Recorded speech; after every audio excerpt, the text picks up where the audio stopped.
Mushroom వేడి నీళ్లలో వేసి తీసి దీనిలో వేసి బాగా కలిపి కొద్దిసేపు నానబెట్టుకోవాలి. తర్వాత ఒక మందమైన గిన్నెలో ఈ మిశ్రమం వేసి ఉడుకుతున్న బియ్యం పైనుంచి వేసి గట్టిగా మూత పెట్టి సన్నని మంటపై దమ్ చేసుకోవాలి. అంతే, మష్రూమ్ దమ్ బిర్యానీ రెడీ.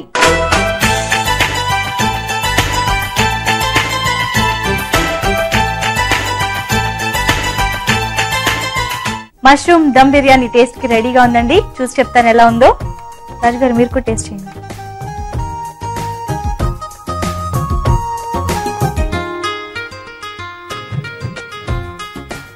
చాలా బాగుంది రాజు గారు. మష్రూమ్ టేస్ట్ రైస్ కి కూడా చాలా బాగా అనుకుని డిఫరెంట్ టేస్ట్ వచ్చింది. అవునండి, వేరే మనం దమ్ బిర్యానీస్ చేస్తూ ఉంటాము, బట్ ఈ టేస్ట్ డిఫరెంట్ అని తెలిసిపోతుంది. మష్రూమ్ తో చాలా మంచి కాంబినేషన్ చెప్పారండి. ఓకే అండి, చాలా బాగుంది కదా. మీరు కూడా టేస్ట్ చాలా బాగుంది. ఓకే, సో హిమబిందు గారు తప్పకుండా ట్రై చేసుకోండి. మష్రూమ్ దమ్ బిర్యానీ చాలా టేస్టీగా ఉంది. ఇప్పుడు మీకోసం చిట్కా. ముఖం పైన నల్లటి మచ్చలు, నల్లటి గుల్లలు ఏర్పడితే వారానికి ఒకసారి పైనాపిల్ రసం ఇంకా క్యారెట్ రసం రెండింటిని కలిపి ముఖానికి అప్లై చేయండి. ఇలా చేస్తూ ఉంటే మచ్చలు తగ్గుముఖం పడతాయి.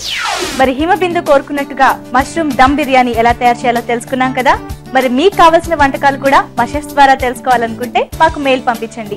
మా మెయిల్ అడ్రస్ abhiruchi@etv.co.in. మన నెక్స్ట్ సెగ్మెంట్ చిటికలో చేసేద్దాం.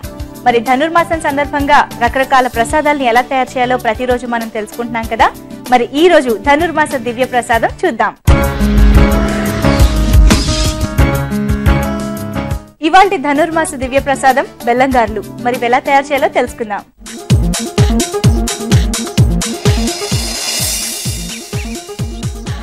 మరి రాజుగారు, బెల్లం గారెలు ఇదంటే గారెలు జనరల్ గా ప్రసాదంగా పెడుతూ ఉంటారు, బట్ బెల్లం గారెలు అనేది ఒక డిఫరెంట్ డిష్ గా వినిపిస్తుంది.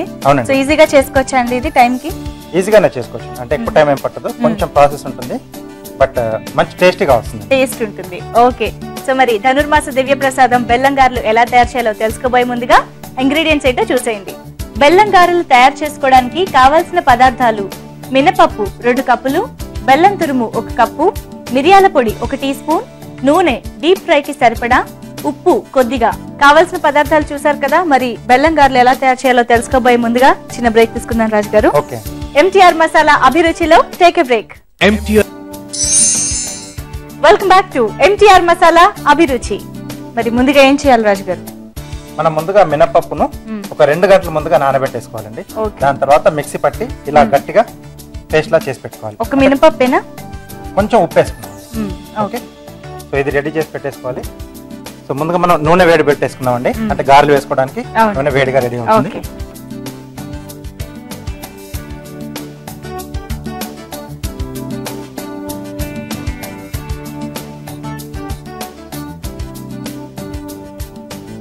అలాగే పక్కన బెల్లం పాకం కూడా పెట్టేసుకున్నాం. ఓకే, బెల్లం తురుము, దీంట్లో తగిన నీళ్ళు పోసేసుకోనండి, కొద్దిగా మిరియాల పొడి. మనం జనరల్ గా పాకంలో మిరియాల పొడి అనేది చాలా ఎప్పుడు వినలేదు కూడా. అవును, ఇప్పుడు మీరు వేయడానికి కారణం ఏంటి? అంటే మనకు ఒకటి ఇక్కడ సీజన్ చలికాలంలో తింటున్నాం, అది మిరియాల పొడి చాలా మంచిది. ఈ బెల్లం కాంబినేషన్ లో టేస్ట్ చాలా బాగా వస్తుందండి. అంటే మనకి సమ్మర్ లో సీతారాముల కళ్యాణం అయినప్పుడు మనకు పానకం ఇస్తారు కదా, అందులో మిరియాలు బెల్లం కాంబినేషన్. ఇది కొంచెం పాకం పట్టాలి. అవునండి. సో మరి రాజుగారు, ఇది పాకం పట్టడానికి నూనె వేడెక్కడానికి టైం పడుతుంది కదా, ఈలోగా ఒక చిట్కా చూస్తాం. ఓకే అండి, ఇప్పుడు మీకోసం చిట్కా. పెరిగే వయసుతో పిగ్మెంటేషన్ సమస్య కూడా పెరుగుతుంటుంది. అయితే పిగ్మెంటేషన్ ఉన్న చోట కీరదోస రసంలో కొద్దిగా పసుపు కలిపి అప్లై చేయండి. 15 నిమిషాల తర్వాత కడిగేస్తే పిగ్మెంటేషన్ తగ్గుముఖం పడుతుంది. మంచి చిట్కా చూసారు కదా. మరి రాజుగారు, పాకం రెడీ అయిపోయినట్టేనా? ఓకే అండి, కొద్దిగా కావాలి. సో ఇక్కడ నూనె కూడా వేడైపోయింది. సో ఇది నేను మార్చేసుకుంటాను, అంటే కొద్దిగా నాకు దగ్గరగా ఉంటుంది కాబట్టి. ఇది సిమ్ లో ఉంటే సరిపోతుందండి. ఓకే, సో గారెలు వేసుకునేప్పుడు కొంచెం ఏదైనా కవర్, ప్లాస్టిక్ కవర్ తీసుకుంటే బాగుంటుంది, లేదైనా అరిటాకు. ఓకే, అరిటాకు కొంచెం నూనె అద్దాలి. దేనికైనా నూనె. దేనికైనా నూనె. సో కొంచెం చేతికి కూడా నూనె రాసుకుంటే పిండి చేతికి అంటుకోకుండా. అవునండి. ఓకే. సైజు సన్నగా ఉంటేనే మంచిది కదండి, అంటే పాకం బాగా పీల్చుకుంటుంది, టేస్ట్ బాగా వస్తుంది కాబట్టి.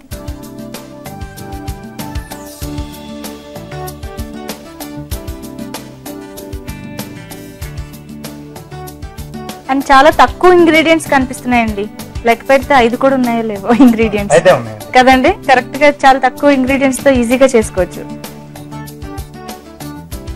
కొద్దిగా అంటే చిన్న చిన్న చేంజెస్ చేస్తూ ఉంటే మనకు డిఫరెంట్ టేస్ట్లు వస్తూ ఉంటాయి. ఓకే ఓకే అండి. మరి గారెలు దోరగా వేగాలి కదండి, గోధుమ రంగు వచ్చేదాకా. అవునండి. ఓకే, మరి కొంచెం టైం పడుతుంది కదా, ఈలోగా మనం కార్వింగ్ చేసుకోవచ్చా? తప్పకుండా. మరి ఏం చేసి చూపించబోతున్నారు కార్వింగ్ లో? చాలా సింపుల్ అండి. జనరల్ గా మనం రాడిష్ తీసుకున్నప్పుడు ఇలా ఆకులు ఉంటాయి కదా కొమ్మలతో పాటుగా, సో దీన్ని తీసి పాడేస్తాం. సో దీంతో ఒక కార్వింగ్ చేస్తాం. Okay okay. అంటే దీన్ని మనం ఘాట్లు పెట్టేసి స్లిట్ ఇచ్చి వాటర్లో వేస్తే అప్పుడు మనకు కార్వింగ్స్ అది ఎలా వస్తుందో తెలుస్తుంది. ఓకే. ముందుగా దీన్ని ఇక్కడ అంటే ఎక్కువగా ఉన్న కట్ చేసే ఆకులు దీన్ని ఇలా ఘాట్లు పెట్టుకోవాలండి, కొంచెం ఇలా స్లాంట్ గా. పొడవుగా ఉన్నది కట్ చేశారు కావాలని? అవునండి. ముందుది అంటే చాలా పలచగా ఉంటుంది కాబట్టి అక్కడ చేయలేము. అవును. సో ఇలా ఘాట్లు పెట్టేసుకోవాలి. ఓకే. ఇలా అన్నిటికీ చేసేసుకొని తర్వాత ఇలా స్లిట్స్ ఇచ్చేసుకోవాలి మధ్యలోంచి ఇలా. ఓకే. అన్ని అలా మనం తయారు చేసుకున్న తర్వాత వాటర్లో వేసేస్తే అవి బెండ్ అయిపోయి విచ్చుకుంటాయి. అవును. ఒకటి నేను తయారు చేస్తాను, చూపిస్తాను. సరే అది ఇస్తారా? ఓకే. సో ఎక్కడైతే మనం ఆ ఘాట్లు పెట్టాం కదా, అవి ఎడ్జెస్ ఇలా ముళ్ళలా అలా బయటికి పొడుచుకొస్తాయి. సో వాటర్లో వేయడం వల్ల ఇలా బెండ్ అయిపోయాయండి. ఓకే. చాలా సింపుల్. ఇది మామూలుగా వేస్ట్ గా పడేస్తూ ఉంటాం. సో దీంతో కూడా మనం డిజైన్ చేసుకోవాలి. ఓకే. చాలా బ్యూటిఫుల్ గా ఉంది, ఒక మంచి చెట్టులా ఉంది. ఓకే. ముఖ్యంగా దీనికి వాటర్ కావాలి, వాటర్ లో వేస్తేనే మనకు ఈ షేప్ వస్తుంది. సో కొంచెం ఎక్కువ వాటర్ తీసుకోవాలండి ఇది వేయడానికి? అవునండి. మొత్తంగా అది మునిగిపోవాలి. ఓకే. ఇవి కూడా మనకు అయిపోవచ్చాయి. పాకం కూడా సరిపోతుందా అండి? సరిపోతుంది. స్టవ్ ఆపేసేసి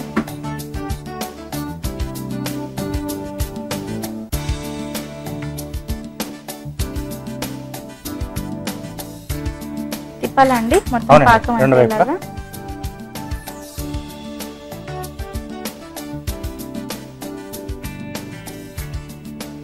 కాసేపు అలా వదిలేసుకోవాలి, మనం నానబెట్టుకోవాలి. ఇది పాకంలో నానాలి. ఓకే అండి. ఓకే అండి, తీసేసుకుందాం. ఓకే. బెల్లం పాకం బాగా పట్టింది కదండి గారికి? అవునండి.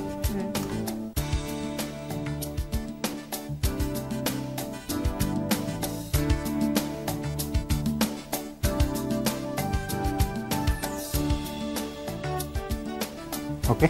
కార్వింగ్ ఇస్తారు.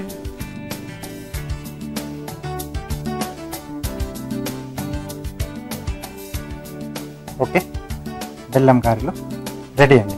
చాలా బాగుందండి కార్వింగ్ నిజంగా. అండ్ బెల్లం గారెలు కూడా నోరూరించే విధంగా ఉన్నాయి కదండి. మరి బెల్లం గారెలు ఎలా తయారు చేసుకోవాలో మరొకసారి చూసేయండి. బెల్లం గారెలు తయారు చేసుకుని